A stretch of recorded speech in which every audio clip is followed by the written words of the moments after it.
এটা কোনো meticulous design ছিল না, এটা ছিল একটা ন্যায়সঙ্গত দাবির আন্দোলন। আবু সাইদের এফআইআর এর ক্ষেত্রেও বলা হয়েছে আবু সাইদকে গুলি করা হয় নাই। যে প্রথম কথা হলো, আমরা আন্দোলনটি শান্তিপূর্ণভাবে চালিয়ে যাচ্ছিলাম এবং 14ই জুলাই আমরা রাষ্ট্রপতির কাছে স্মারকলিপিও পেশ করেছিলাম। এরপর তৎকালীন প্রধানমন্ত্রী প্রেস ব্রিফিং এ শিক্ষার্থীদেরকে রাজাকারের বাচ্চা নাতিপুতি বলে ব্যঙ্গ করেন, উপহাস করেন এবং আন্দোলনকারীদের জন্য এটা ছিল অত্যন্ত দুঃখের এবং ক্ষোভের। পরবর্তীতে বিশ্ববিদ্যালয়ে ছাত্রছাত্রীরা সবাই আন্দোলনে নেমে পড়ে। আপনারা জানেন সেই রাতের কথা, তুমি কে আমি কে, রাজাকার রাজাকার, কে বলেছে স্বৈরাচার স্বৈরাচার স্লোগানে বিশ্ববিদ্যালয়ে মেতে ওঠে এবং সারা দেশে এটা ছড়িয়ে পড়ে। এর প্রেক্ষিতে আমি বলেছিলাম যে আওয়ামী লীগের সাধারণ সম্পাদক ওবায়দুল কাদের, ছাত্রলীগের সাদ্দাম এবং সয়নেরা শিক্ষার্থীদেরকে বলে যে এই আন্দোলন দমাতে ছাত্রলীগই যথেষ্ট, 5 মিনিটের মধ্যে ফু দিলে উড়ে যাবে, তারপর হলো যে সবকিছু মনে রাখা হবে, এই ধরনের হুমকিমূলক কথাবার্তা বলে। এবং তারই প্রমাণ পাওয়া যায় পরের দিন যখন 15 জুলাই ছাত্রলীগ ক্যাম্পাসে, ঢাকা বিশ্ববিদ্যালয় ক্যাম্পাসে সরাসরি শিক্ষার্থীদের উপর, ছাত্রছাত্রীদের উপর নির্মমভাবে হামলা চালায়। সেই দৃশ্য,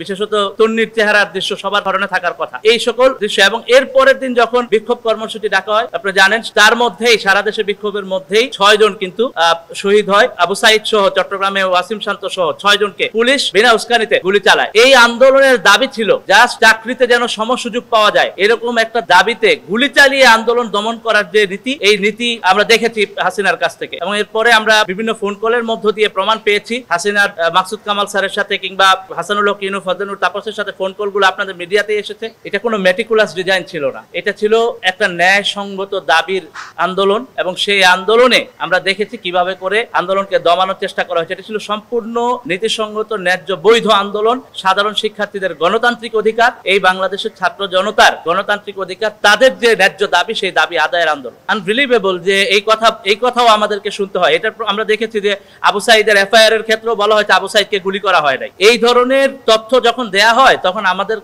দুঃখ লাগে এবং প্রচন্ড ক্ষোভ তৈরি হয়। যেখানে নির্মম ভাবে হেলিকপ্টার থেকে গুলি করা হলো, নানাভাবে গুলি করে আন্দোলনকারীদেরকে হত্যা করা হলো, সেখানে বলা হচ্ছে যে এগুলো ছিল ষড়যন্ত্র। এই মানসিকতা, এই যে আওয়ামী মানসিকতা, এই যে ফেসিবাদী মানসিকতা, এই ফেসিবাদী মানসিকতাকেই বাংলাদেশের মানুষ এই গণ অভ্যুত্থানের মধ্য দিয়ে প্রত্যাখ্যান করে। আমি তাদের সাথে ফোনে কথা বলি এবং ফোনে কথা বলে পরামর্শ দেই যে এই কর্মসূচিটা একদিন এগিয়ে আনতে হবে, যেহেতু আন্দোলনটা এখন পিকের মধ্যে আছে এবং সারা দেশের ছাত্র জনতা রাজপথে আছে। তো তারপর আমাদের মধ্যে আলাপ আলোচনার ভিত্তিতেই 4 তারিখ রাতে ঘোষণা হয় যে কর্মসূচি একদিন এগিয়ে আনার ব্যাপারটি। আমি আলাপ করেছি আসিফ এবং সাদিকা এমের সাথে।